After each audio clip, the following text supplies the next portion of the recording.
We had a follow-up from our December hearing on focusing on the First Amendment grounds. As I took it, the focus of that was more kind of on maybe perhaps the procedural posture of how the analysis should be applied. But if you want to get back into the merits a little bit, you can feel free, Mr. Sadow. But the floor is yours. Your Honor, may I remain seated and speak into the mic? That's fine. Thank you. I think the first thing the court has to address is whether or not a First Amendment constitutional as-applied challenge is ripe for pretrial consideration. Being candid with the court, if the court says it's not ripe, then making the rest of the argument is probably not the right time. On the other hand, we have already argued under Hall, and there's been other cases cited, that as long as we agree to, for purposes of the motion, the facts, not other allegations, but the facts, it is ripe. So I almost posit back to the court whether or not we're in that posture. And we can do a little quick ping pong here if we need to, just so we know kind of what the guardrails are. So I take a closer look at Hall, and I think there's a follow-up case. I think it was Boyer, maybe Bayer, I forget what it was called. And certainly they're going right at it as an as-applied challenge.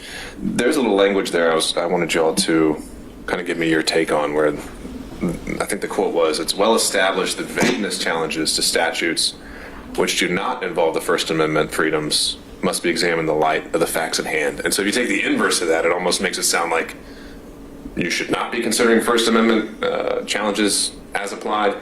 So I'm curious your take on that. But setting that aside, I mean, it certainly seems in other jurisdictions as applied First Amendment challenges happen all the time. And so it could just be that we haven't actually had the opportunity here in Georgia to address that on the merits. I don't know. But what also seemed clear, even reading Hall, is that if we're making an as-applied challenge, we're within the confines of the indictment, because unlike Hall, the state hasn't said, here's some additional facts that we're willing to stipulate to or concede to or anything like that. Any and all of that, any reactions? I understand how the court could look at the inverse, but I think as written, with all the justices agreeing that it is a First Amendment challenge, would be ripe constitutional challenge on the First Amendment grounds, as long as we accept all the well-pleaded factual allegations in the indictment and don't go beyond those. Now, as the court has indicated, the state at this point has not set forth or stipulated to any other facts, although I think some of them, for example, the fact of how a letter gets to the Secretary of State or a telephone call that is at issue, I think those things are clear throughout the record in this case, but I'm not sure that they're necessary for the court to make an as-applied challenge. And as such, I think we can be limited to the well-pleaded facts, both in the RICO count 1, as well as the other counts in the indictment. Well, let's just start there. Mr. Wakeford, any reactions kind of to some of those things I brought up in Mr. Sadow's response? Will it annoy the court if I actually come? You can stay wherever you'd like. Okay.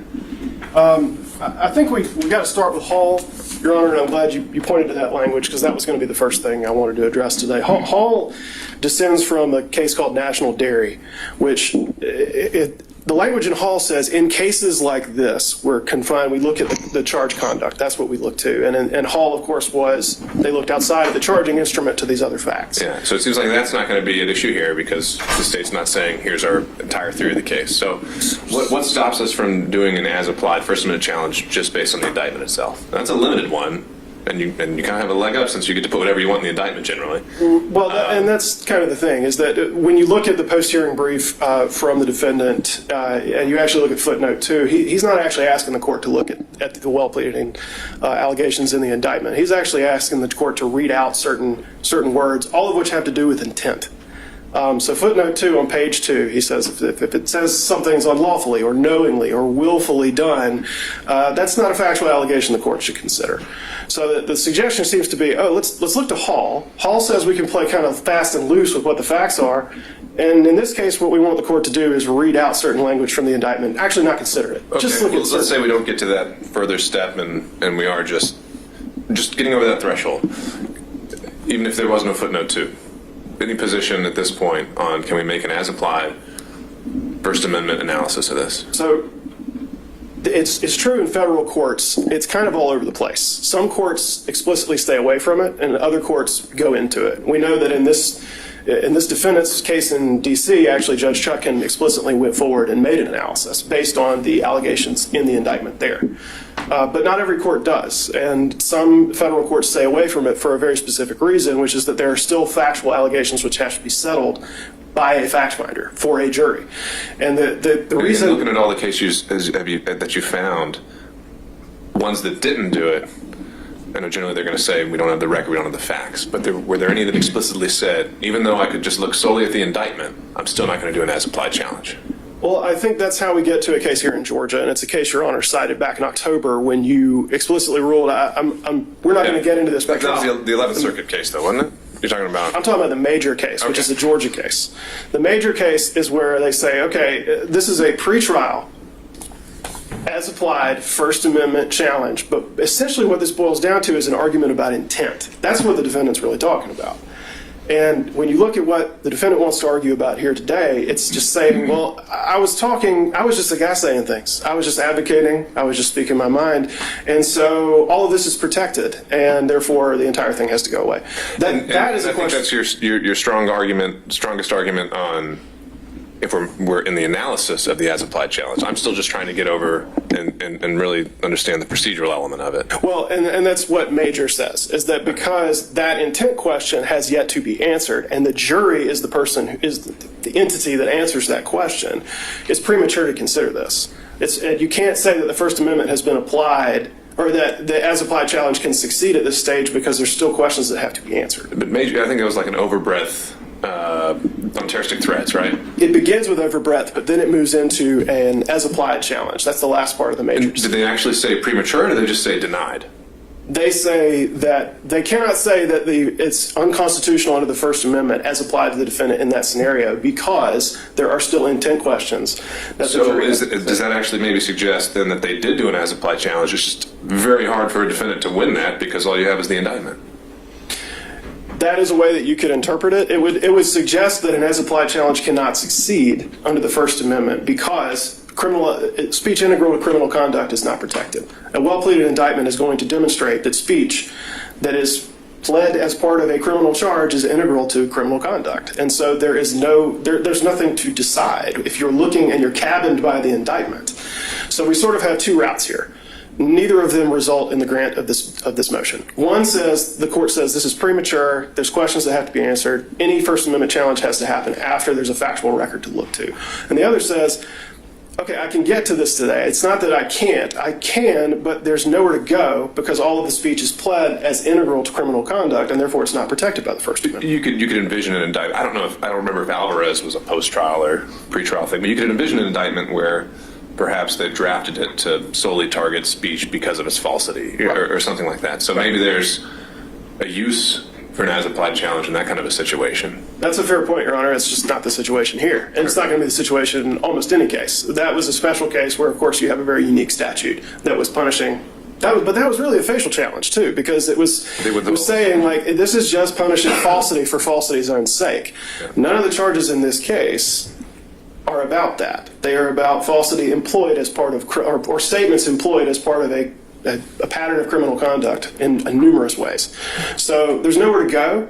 And so I think it requires dismissal or denial at this stage because you either can't reach it because there's facts that have to be established, or the indictment establishes that none of the speech is protected by the First Amendment. And the inquiry immediately ends. All right. All right, so back to you, Mr. Sadow. Let's move forward with the idea that we're making an as-applied challenge solely confined to the indictment. This isn't a facial challenge. You're not saying any of these statutes are on this face correct, unconstitutional. And your argument is that this is core political speech. Correct. So some crimes can be achieved solely through speech, though. Terroristic threats, solicitation. Why is that not what's happening here, as alleged? Well, I think it requires kind of a detailed analysis, so if I may. Sure. All right, so the first thing we have to decide is whether or not, and we're talking about President Trump, we're not talking about the actions of others. We have to look and see whether or not that which has been alleged as facts is in fact core political speech, political discourse, protected speech at its zenith. I don't think there's any question that statements, comments, speech, expressive conduct that deals with campaigning or elections has always been found to be at the zenith of protected speech. What do we have here? We have election speech. So one must determine immediately whether that constitutes core political speech, and I suggest that it does. Now, does that make a difference ultimately? Yes, because the more core speech, the more it is protected, the less the government should be involved in restricting it. I don't think there's any real doubt about that. So then the question becomes, is the mere fact that the state here represents that it is false or fraudulent under the statute, is that enough? Now, from what I just heard, I think the state's position would be yes. All we have to do is say it's false, it's integral to criminal conduct, it's fraud, and therefore it can't be unconstitutional as applied. I don't believe that that's what the law says. I think what the law really looks at is as to each individual application of a statute, whether or not the falsity in and of itself alone is sufficient. And I think the case law indicates that that's not so, particularly, and I don't need to go back through in detail everything that Alvarez said, but I think Alvarez is important because even when you talk in terms of, and I'll start with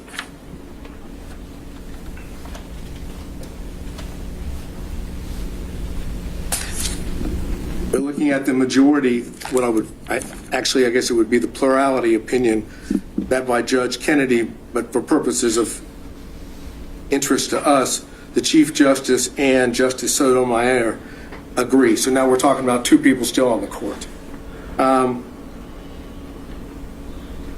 And I'm looking specifically at page 723, in which the court goes on to say, were the court to hold that the interest in truthful discourse alone is sufficient to sustain a ban on speech, absent any evidence that the speech would be used to gain a material advantage, it would give government a broad censorial power unprecedented in this court's cases or in our constitutional tradition. So that's the beginning part of plurality, saying the way to attack false speech or false political speech or core speech is with truth, which is precisely what was going on. We're talking about this time period without getting outside the indictment. You're talking about at the same time the allegations are being made, factual allegations in the indictment, you have others that are fighting that off. The government's position would be with state's position with truth. Moving beyond Alvarez, that part of it,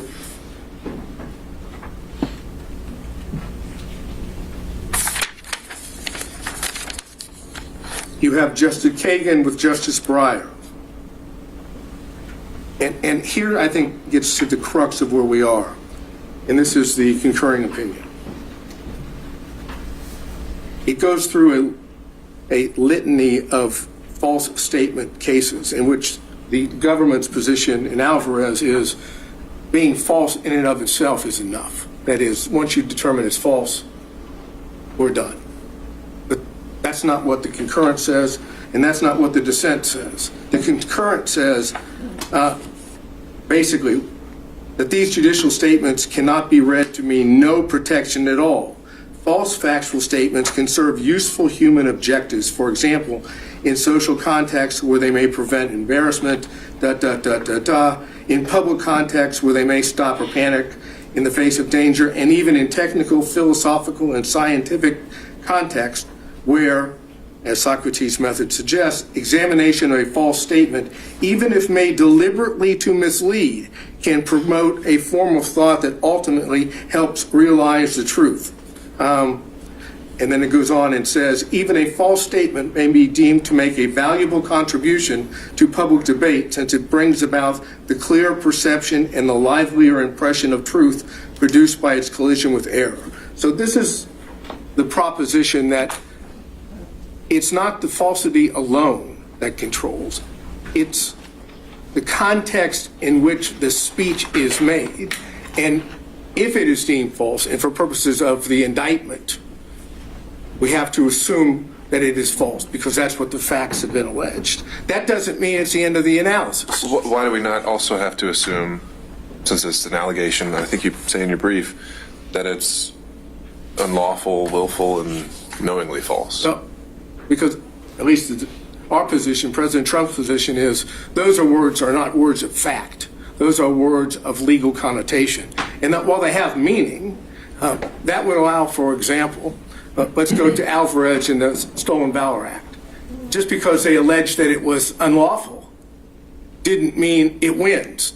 That is, it doesn't mean that the government wins. But that's because they decided that wasn't a crime at all. I mean, that was a facial challenge where they said this statute, even if you violated it, violates the First Amendment. You've said that the RICO statute, you can violate it and not, it's not a, right?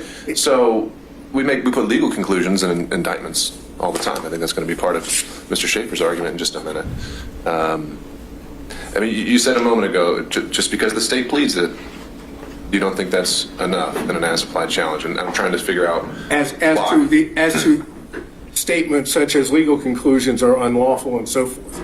Now, if there had been, I guess if the allegations had been broader, maybe we wouldn't be at that crossroads, but those aren't facts. The facts, as I've outlined or we've outlined in our brief, you take the overt acts, you look at those overt acts, and then those the same time and then look at the substantive offenses or conspiracy offenses in the rest of the body of the indictment. Words like unlawful don't change that. At least that's our position. So now we're talking in terms, going back to Alvarez and the concurring opinion, you're talking in terms of falsity alone is not enough. There are situations, contexts which override just the falsity alone. And that, again, the political discourse, the political speech, the more significant it is to certain issues, clearly being President of the United States at the time, dealing with elections and campaigning, calling into question whether what had occurred, at least in the election of 2020 for president, that's the height of political speech. And then you go even to the dissent, which I think is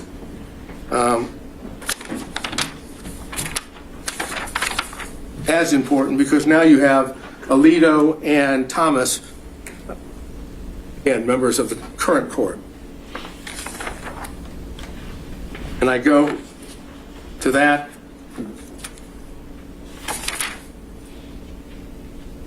What I believe starts at page 751, and it says,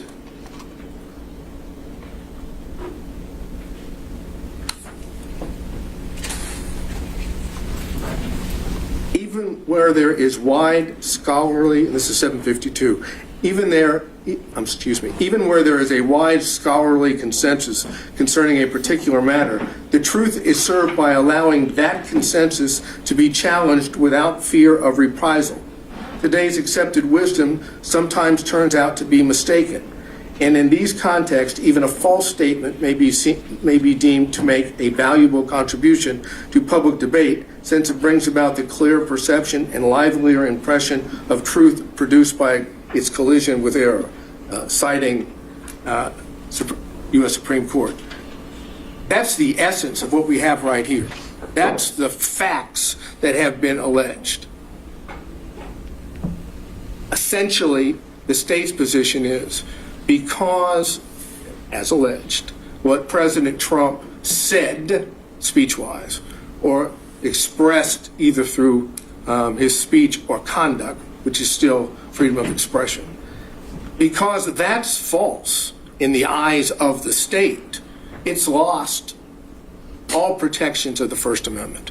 And the concurring opinion and the dissenting opinion in Alvarez suggests just the opposite. If anything, under the circumstances, it needs more protection, not less protection. So keeping that in mind, let's move to not RICO. Put RICO aside for a minute. Let's move instead to the conspiracy counts, which are counts 9, 11, 13, 15, 17, 19. Basically, what the state's position is on that, because it took this position previously in its filing on September 27, 2023, in response to that which was filed by Chesbrough. And I'm aware, of course, of the court's order that dealt with Chesbrough, and it didn't deal with the as-applied. So I'm dealing... And more so in that one, as I go back and look at it, there was a much more kind of concerted effort to bring in facts outside of the indictment, right? And they started talking about, well, there was a transcript at the meeting, there was this, so it didn't really seem to be a true as-applied challenge, right? But as the court noted in its order, at that point it didn't determine that it was ripe for a pretrial challenge. So I'm taking what Chesbrough, what the state said, as it applies now, because it says in that brief that it was both as to facial and as applied challenges.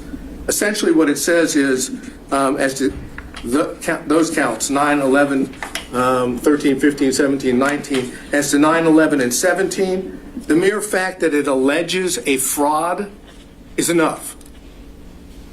That's what's on page 5 and page 6. Since each of those statutes prohibit conduct involving fraud, we don't go any further. And I'm suggesting that's wrong, that you must go further. You must look at the speech itself, the expressive conduct itself in connection with those specific statutes. That's what the as applied is. The fact that it's a fraudulent statute, now you want to look and see why, under the circumstances here, the language speech of the president falls within that. And if you look at it in that sense, the mere fact that it's false is all that they have.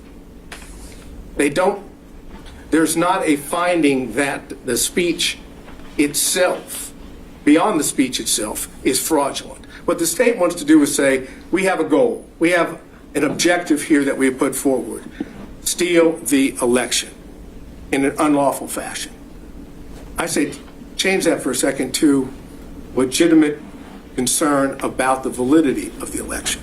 If that was the way you focused on it, which is a way to do it as applied, even with the facts, would what President Trump said on those counts be a protected speech? And the answer is it has to be, because the only thing that makes it fraudulent is the state saying it's false. Take every one of those and say, okay, it's not false. It's protected.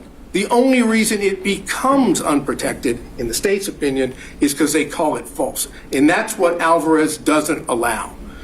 In and of itself, it cannot be simply the content-based. It has to be contextual. And the contextual here is a political core value being addressed, elections and campaigning. And that holds true for all of those that deal with the conspiracy. And then you deal with counts 29 and 39, which is the false statements charges. Now, it is clear that the Supreme Court would find that a statement made under 1001, 18 U.S.C. 1001, would constitute the appropriate, let's say, abridgment or non-protected conduct or speech. But Georgia's statute's a little different here, because we don't have a materiality element. It's the mere fact of falsity, which violates, according to Georgia law, counts 29 and 39. You don't have to do anything else but make a false statement, even if it is political discourse, even if it is in the heightened context that I've suggested. If it's false, it's a violation of the law. And I'm saying, as applied to political speech, that can't be constitutional as applied. Remember, No materiality, simply the fact that he said it. So essentially, what the state's position on that would be, it didn't have to be sent to anyone of consequence in the state agency. It just had to be said.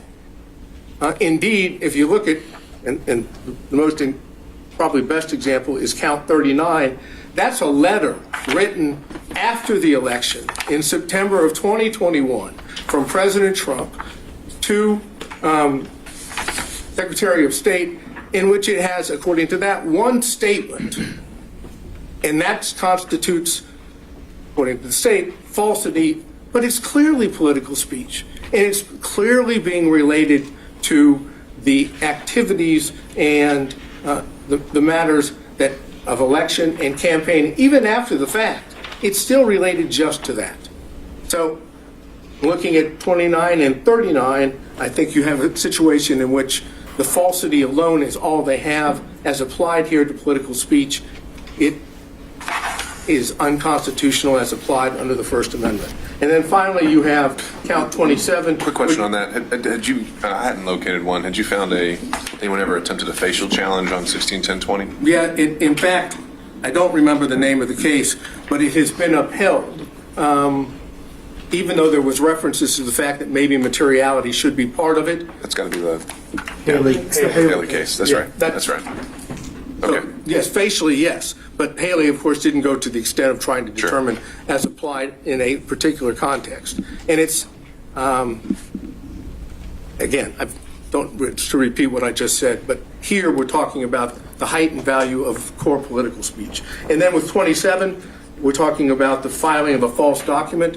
Again, the only thing there that involves President Trump is an attestation on the complaint. Now, all it refers to in the indictment is complaint. But again, we're talking about the act, the falsity, or the filing of false document is the falsity in the document itself.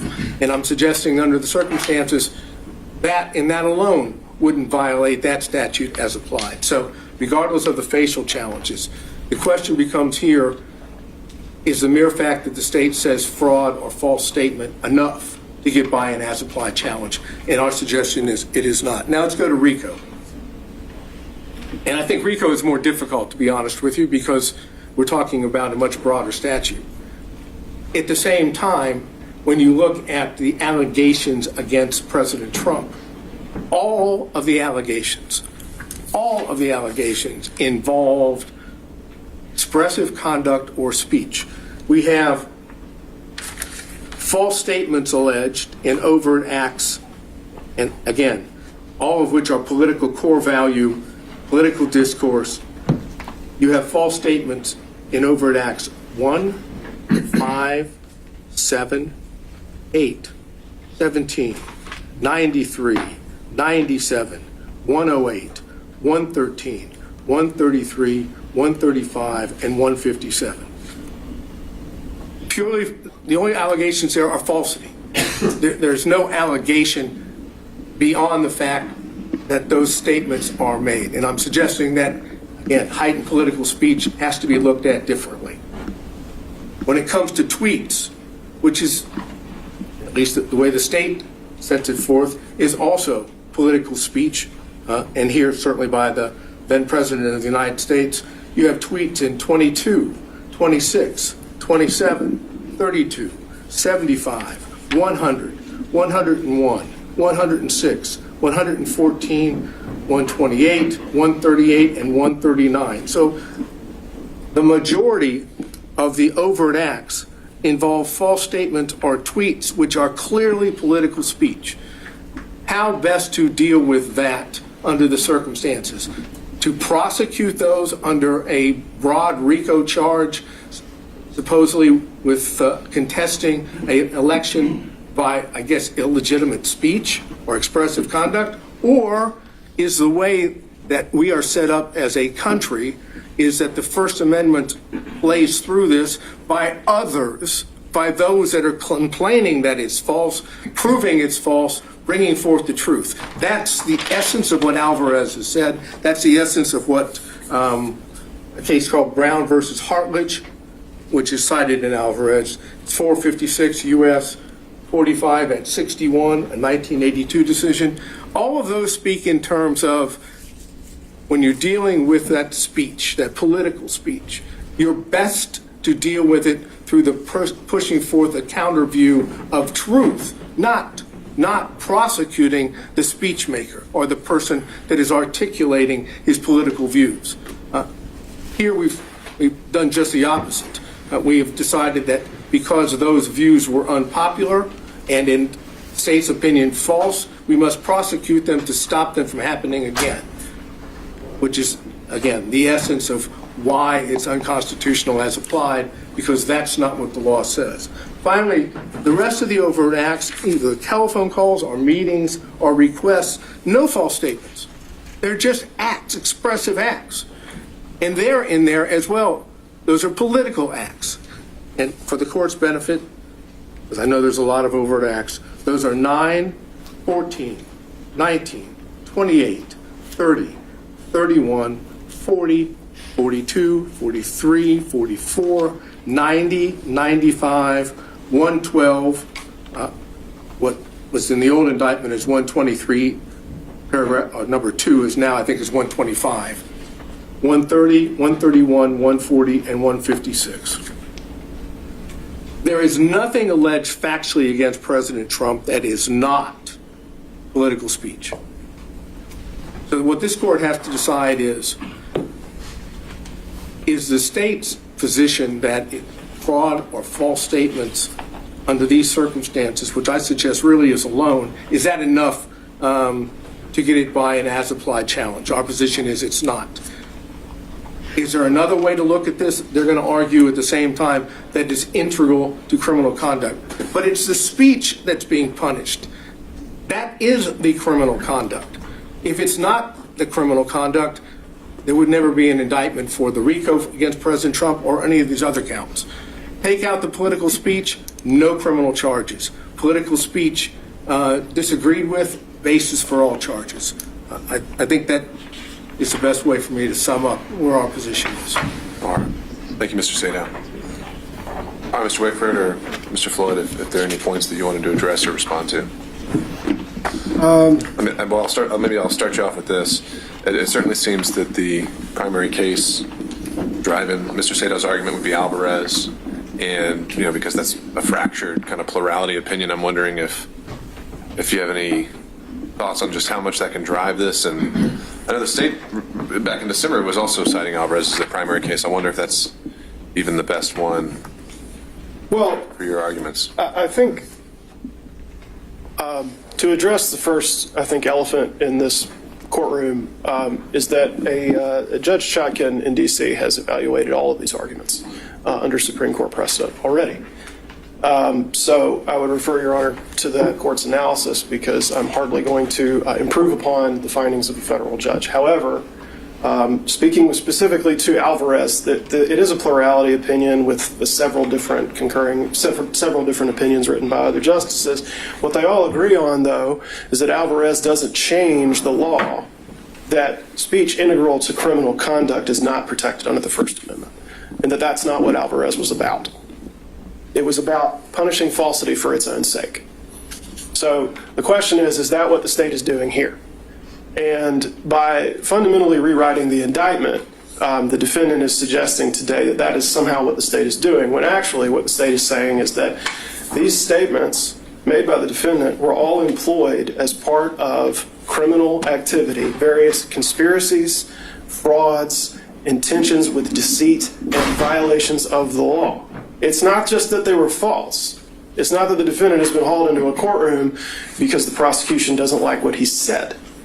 He is free to make statements and to file lawsuits and to make other legitimate protests. What he is not allowed to do is employ his speech and his expression and his statements as part of a criminal conspiracy to violate Georgia's RICO statute, to impersonate public officers, to file false documents, and to make false statements to the government. That's what he's alleged to do. He's not charged under 161020 because he told some lies Although it is very interesting to hear counsel for Mr. Trump tell us about the usefulness of lies. He's not being prosecuted for lying. He's being prosecuted for lying to the government, an act which is illegal because it does harm to the government. That's the reason that it's illegal. That's why it's different from the statute evaluated in Alvarez. Same thing with filing a false document. It's not just that you made a false statement. It's that you swore to it in a court document and submitted it to the court.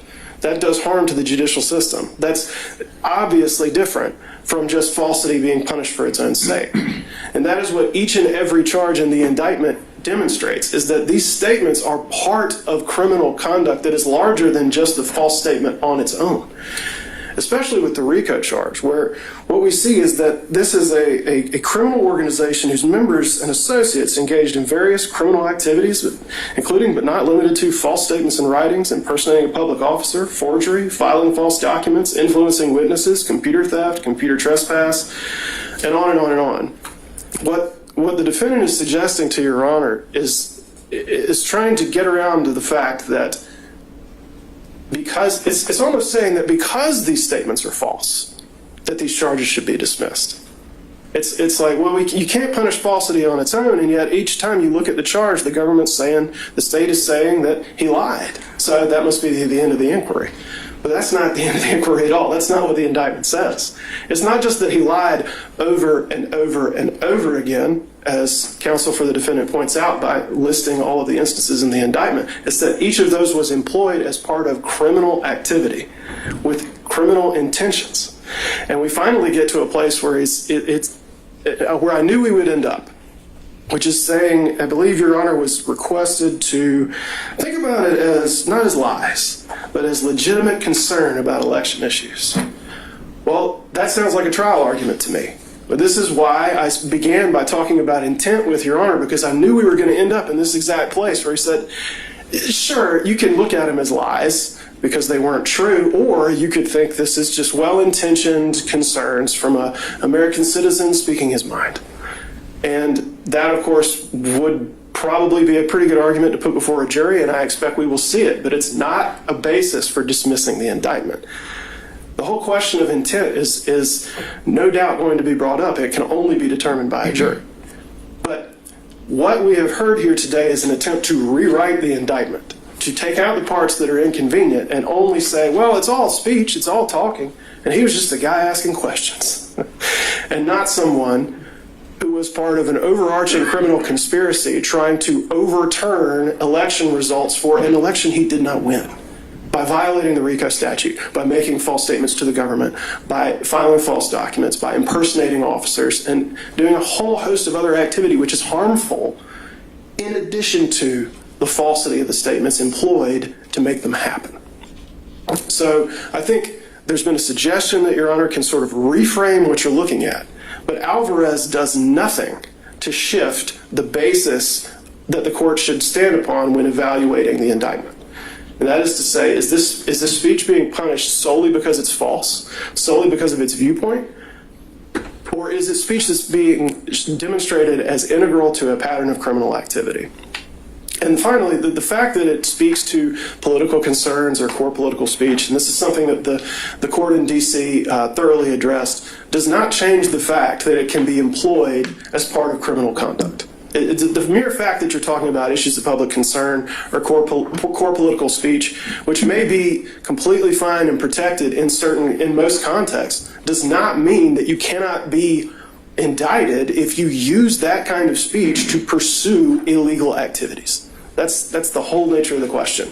So it's very circular, and I would direct Your Honor to page 6 to 7 of the post-hearing brief filed by Defendant Trump, which says, the speech integral to criminal conduct exception of the First Amendment does not apply here because all the charged conduct constitutes First Amendment protected speech. That is a very neat circle. The First Amendment protects us because all the speech is protected by the First Amendment. And in the end, no matter how much we hear about obviously the noble protections afforded by the First Amendment, all of this is an effort to get Your Honor not to look at the basic fact that this speech, this expression, all this activity is employed as part of a pattern of criminal conduct in a host of ways. And because Your Honor is bound by the indictment and has to look at the indictment and can't look beyond it, if we're going to get into this at this stage, then there's nowhere to go, as I said at the beginning, because this is all alleged as part of a pattern of criminal conduct and not protected by the First Amendment. Any argument to the otherwise is just to try to pretend like that's not true. All right. Thank you, Mr. Wakeland. Thank you, Your Honor. Your Honor, may I add one point briefly? Sure. Thank you. Wait a second, we're being doubled up on here? This is not a trial. I think you can handle it, Mr. Sadow. And this is, I'm just going to be on one specific point, not duplicate the argument made before. I believe Defendant Trump fundamentally misunderstands the role of an overt act in a conspiracy case. As we've discussed many times previously, this is a RICO conspiracy case.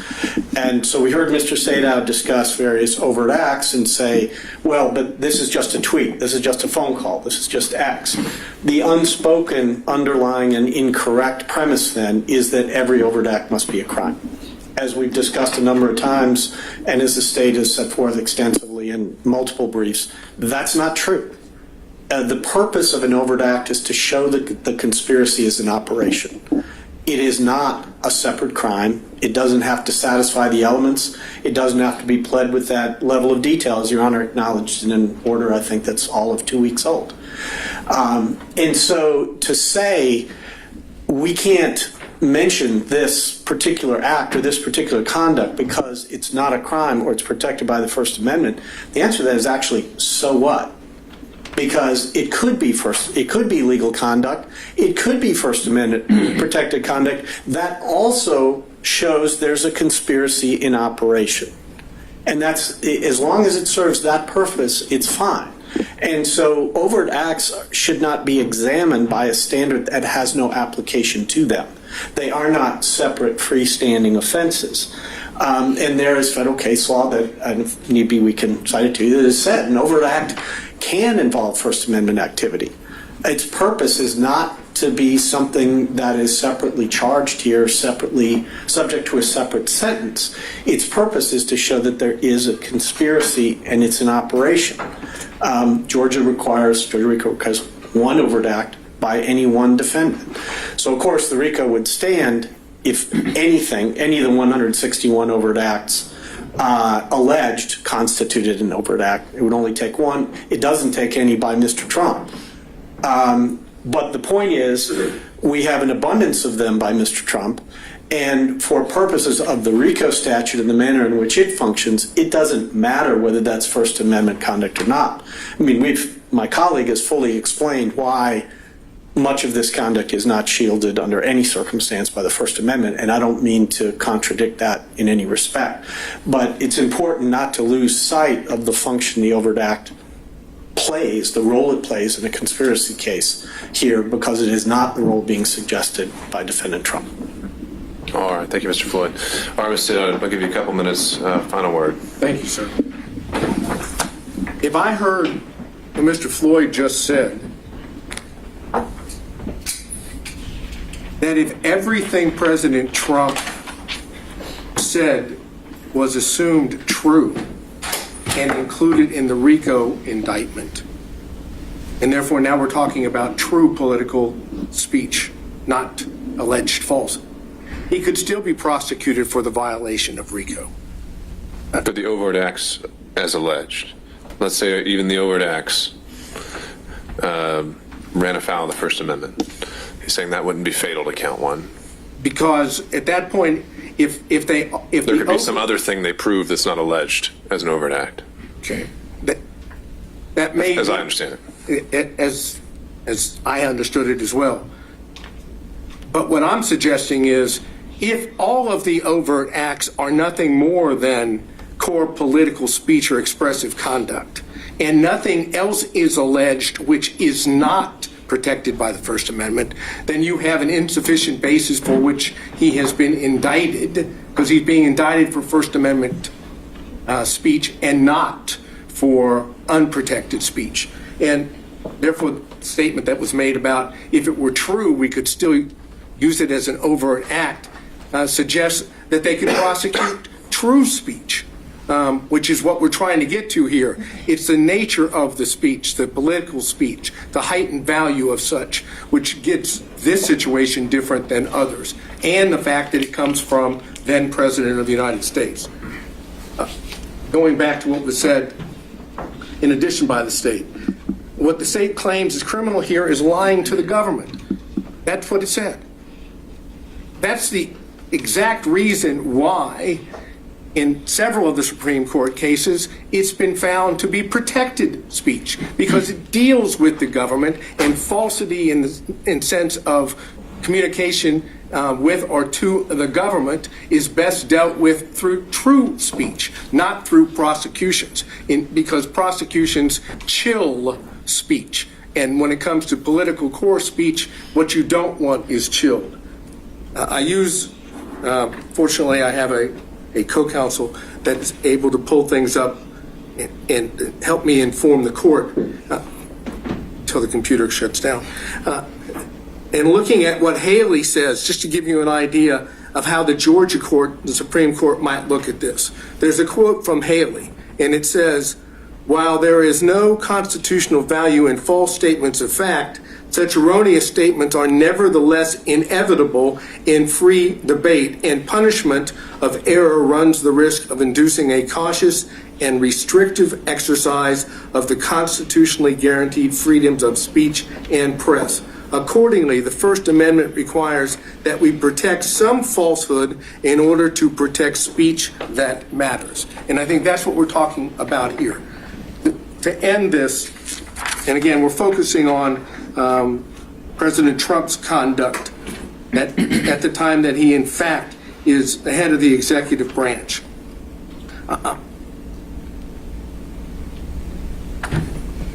There is references to this in Brown v. Hartledge, and I cited that earlier. A well-publicized yet bogus complaint on election eve raises the concerns that you may have some impact that would affect an election.